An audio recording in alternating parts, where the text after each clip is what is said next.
இறைவனுக்கு 4 அவஸ்தைகள் உண்டு. ஒன்று சொரூப நிலை. தடத்த நிலையிலே 3 பெரும்புகள். சொரூப நிலை என்பது உன் புத்திக்கு அகப்படாத நிலை.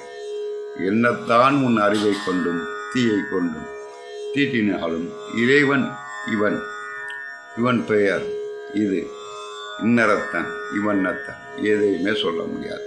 இது சொரூப நிலை. தடத்த நிலை என்பது அருவம், அருவுருவம், உருவம். அருவம் என்பது உன் புத்திக்கு உணரக்கூடிய நிலை. அதாவது நான் ஒரு கோயிலுக்கு போனேன் சார், கடவுளை வேண்டிக்கிட்டு வந்துட்டேன், எல்லா பிரச்சனையும் தீர்ந்துச்சு.